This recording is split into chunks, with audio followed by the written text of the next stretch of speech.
Good morning, everybody. He is the #1 best-selling author. He visits over 400 campuses a year. He brings a lot of sass and humor along with the scariness that comes with experiencing a roommate for the first time. Welcome, Harlan Cohen. I love the fact that, first of all, it's called The Naked Roommate, but you got a parents edition and you've got the students edition. Yes, there are so many parents right now who can't even eat breakfast because they're so nervous because their kid's going to university. They're freaking out. Rightfully so. Oh, these parents should freak out. There's a lot to be afraid. Well, I know your parents kept you at home because they were so afraid of you being a wild child and everybody wanting to love you and horrible things happening, right? Yes, helicopter parents. It wasn't even an option to leave the home and to go to school nearby to spare them the anxiety. Yeah, they're scared because parents do an awful job preparing students for university.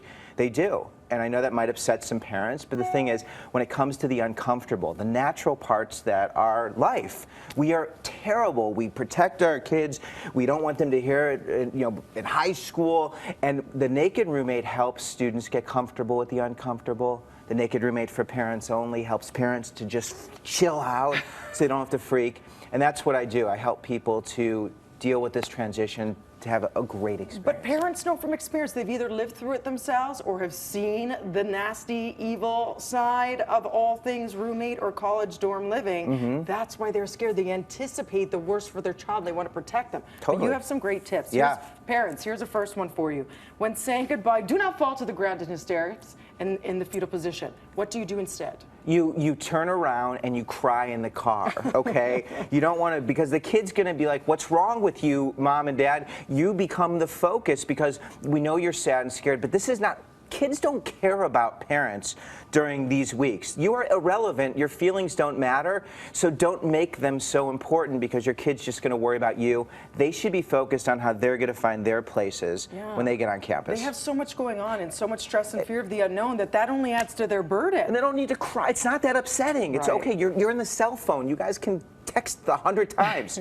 You say give your kid permission to be nervous. That's sort of the opposite, the other side of the coin that you're talking about here. Allow them to have that anxiety and stress. It's normal. I could easily say, parents, give yourself permission to be nervous because when we see our kids get uncomfortable, it reminds us of how uncomfortable we are. That's why we don't want them to feel the things they feel because it's going to help us to feel the things we don't want to feel. This one's tough. Do not talk to your child, your kid, your grown adult about disappointing you or wasting your money, but sometimes that money goes quickly. You're not quite sure how to deal with the finances that you've allotted yourself, and you spend it real quick. You go out to try and make friends, you have dinners. Right. Instead of focusing on being disappointed, focus on the why.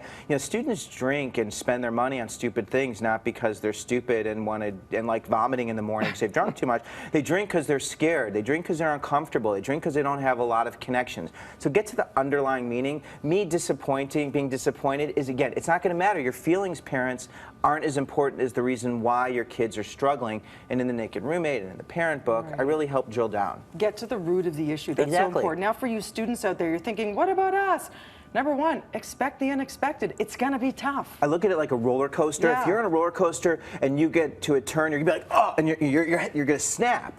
But if you're like free flowing, like this is the ride, I'm going to be uncomfortable, it's going to take me a while, this is the uncomfortable year, you can deal with it and manage the uncomfortable, which students are horrible at managing, and that's where I come in, and that's where the book comes in. You say expect to be homesick. Of course you're going to be homesick. 60% of students who live on campus experience some homesickness. When you get homesick, the cure is not at home, parents, okay? But you say, welcome homesickness. What can I do to make this a place that's going to make me sick to leave in 4 years or 5 years? And you say roommates are not your automatic friend. Do not expect them to be. They will perhaps stab you in the back. Friend is a bonus. Yeah, roommates are just people you share space with to help with the cost of college or university.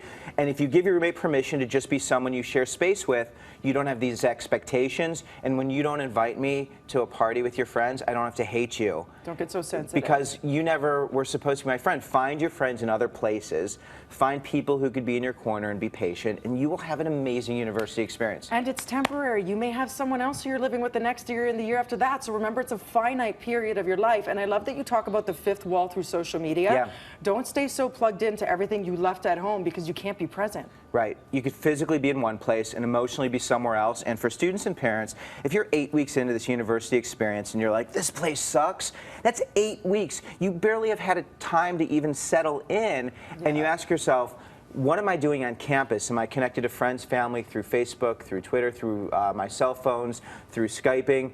And it's very easy to open your eyes and say, wow, I haven't even given this place a chance. A shot, absolutely. For more information, pick it up, guys. There's a reason it's the bestseller. Follow Harlan at Harlan Cohen, nakedroommate.com for more information on the book. Thank you for doing what you do, because you really do tell the truth, and we need to hear this. The truth is so hard to hear. And you sing it. That's why I sing it, because I say, you're the nudist. Isn't that fun? What if I'm going to the truth?